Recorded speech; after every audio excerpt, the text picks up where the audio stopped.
Program studi ilmu komunikasi dituntut untuk melahirkan lulusan yang tidak hanya menguasai teori, tapi juga kompeten dalam praktik komunikasi berbasis media digital.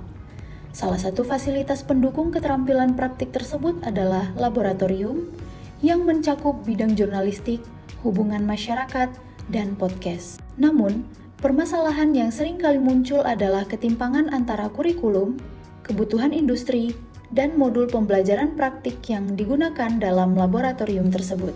Hal ini khususnya terlihat dalam penggunaan laboratorium untuk kegiatan podcast yang masih minim pembaruan dalam modul pembelajarannya. Dari ketiga jenis kegiatan di laboratorium, podcast menjadi sorotan utama, mengingat tingginya minat masyarakat terhadap format konten audio digital saat ini. Berdasarkan data yang dilansir oleh Goodstats, Indonesia menjadi negara dengan pendengar podcast terbanyak pada tahun 2025. Sebanyak 42,6% responden Indonesia rutin mendengarkan podcast tiap minggu, jadi yang tertinggi di dunia. Dan kebanyakan dari mereka menggemari genre, motivasi, dan inspirasi. Dengan melihat tingginya minat masyarakat Indonesia pada konten berbasis podcast, menjadi peluang yang besar untuk program studi ilmu komunikasi UIN Sumatera Utara untuk mengaktifkan kembali kegiatan podcast pada laboratorium. Meski begitu, proses pembelajaran praktik podcast masih menghadapi berbagai kendala yang berdampak pada efektivitas pembelajaran. Untuk memahami secara mendalam penyebab dari masalah ini, peserta menggunakan analisis fishbone guna mengidentifikasi faktor-faktor penyebab secara sistematis. Yang pertama, skill.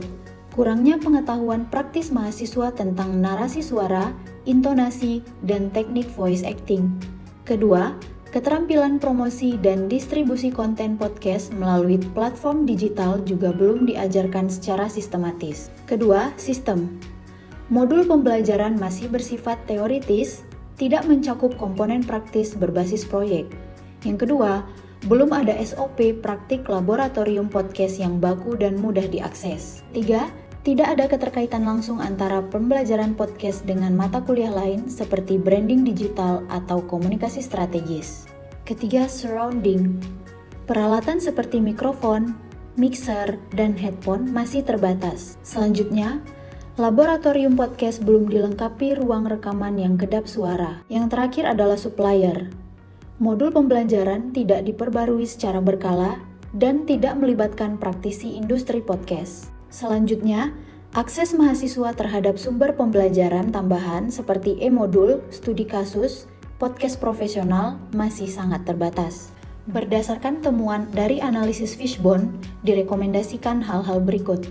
Yang pertama, peningkatan skill SDM, yakni dengan mengadakan pelatihan intensif bagi dosen dan teknisi laboratorium terkait produksi podcast. Kedua, pembaruan sistem, yakni menyusun modul praktik berbasis proyek nyata, misalnya membuat serial podcast tematik. Ketiga, perbaikan surrounding, yakni pengadaan fasilitas dan alat rekam profesional. Selanjutnya, penjadwalan laboratorium yang kondusif dan berbasis kebutuhan kelompok.